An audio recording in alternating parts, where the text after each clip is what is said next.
పెద్దపల్లి పార్లమెంటులో కొప్పుల ఈశ్వర్ గెలిపే లక్ష్యంగా బీఆర్ఎస్ పార్టీ నాయకులు కార్యకర్తలు పనిచేయాలి. రామగుండం మాజీ ఎమ్మెల్యే కోరుకంటి చంద్ర పిలుపునిచ్చారు.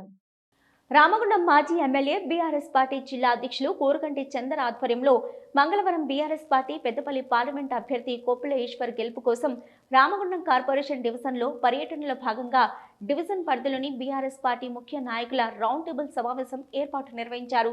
ఈ సందర్భంగా బీఆర్ఎస్ పార్టీ నాయకులకు కార్యకర్తలకు దిశానిర్దేశం చేశారు. ఈ సందర్భంగా కోరుకంటి చందర్ మాట్లాడుతూ ప్రతి కార్యకర్త ఇంటింటికి తిరుగుతూ 100 రోజుల పాలనలో కాంగ్రెస్ పార్టీ ఇచ్చిన హామీలను నెరవేర్చడంలో విఫలం చెందిన తీరును ప్రజలకు వివరించాలని కోరారు.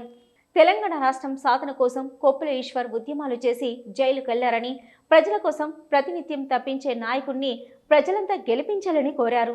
అబద్ధాల కాంగ్రెస్ ప్రభుత్వానికి పార్లమెంట్ ఎన్నికల్లో బుద్ధి చెప్పాలని కారు గుర్తుకు ఓటు వేసి కొప్పుల ఈశ్వర్ను గెలిపించాలని విజ్ఞప్తి చేశారు. ఈరోజు మనకి ఎంపీగా కొప్పుల ఈశ్వరన్న గారిని గెలిపించుకున్నట్టయితే రేపు రాబోయేటువంటి కాలంలో మనకు ఒక ధైర్యం ఉంటుంది. మనకు రేపటి కాలంలో మన డివిజన్లలో మనకి ఏదైనా కూడా పనులు చేసుకోవడానికి కూడా అవకాశం ఉంటుంది. కాబట్టి నా విజ్ఞప్తి ఒక్కటే, మీకు అందరికీ కూడా మీ యొక్క డివిజన్లో ఉన్నటువంటి ప్రతి ఒక్కరిని కూడా నాయకులను, ప్రజలను అందరినీ కూడా కలుస్తూ ఉండండి.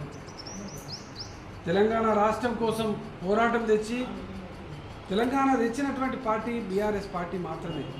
ఇలా కొంతమంది మాట్లాడుతూ ఇక బీఆర్ఎస్ పార్టీ పని అయిపోయిందండి. ఎన్నటికి కూడా అయిపోయేది కాదు.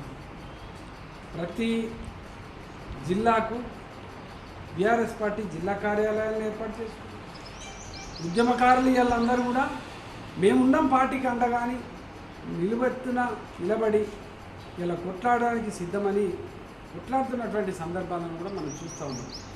ఈ సందర్భంలో ఈ ఎన్నికలలో మీరందరూ కూడా కష్టించి మన డివిజన్లో ప్రతి ఇంటికి వెళ్ళి కేసీఆర్ గారి నాయకత్వంలో ఇంత గొప్ప సంక్షేమ పథకాలను ప్రజలకు అందించడం.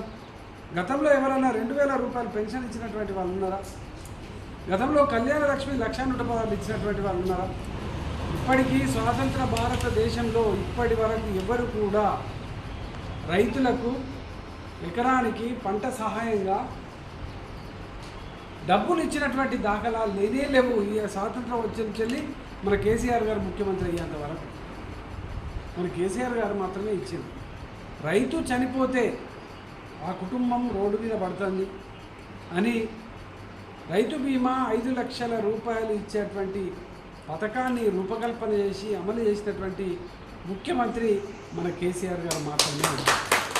1వ డివిజన్ కార్పొరేటర్ ముదాం శ్రీనివాస్ ఆధ్వర్యంలో జరిగిన కార్యక్రమంలో బీఆర్ఎస్ పార్టీ పట్టణ అధ్యక్షులు బొడ్డుపల్లి శ్రీనివాస్, రామగుండం కార్పొరేషన్ కోఆర్డినేటర్ మారుతి, రాయదండి మాజీ సర్పంచ్ ధర్మాజీ కృష్ణ, పట్టణ నాయకులు శివరాత్రి గంగాధర్, మాడిశెట్టి రవి, ఎండి అత్తరుద్దీన్, వేణుగోపాల్, డివిజన్ నాయకులు కత్తరమల్ల నర్సింగ్, పల్లికొండ నరేష్, దాముక వంశీ, దాముక అనిల్, కుమ్మరి మొండి, బాబు కొమరయ్య, గన్న పద్మయ్య, వేల్పుల అంజీ, మేడి సురేష్, గుణాల గంగాధర్, గణేష్, వినోద్, రవి, భీమ్రాజ్, సలావుద్దీన్, దేవి రాజయ్య, యూత్ నాయకులు నిజాముద్దీన్, చింటూ, శ్రవణ్, పర్నంది, జశ్వంత్, పుల్లకొట ప్రసాద్ తదితరులు పాల్గొన్నారు.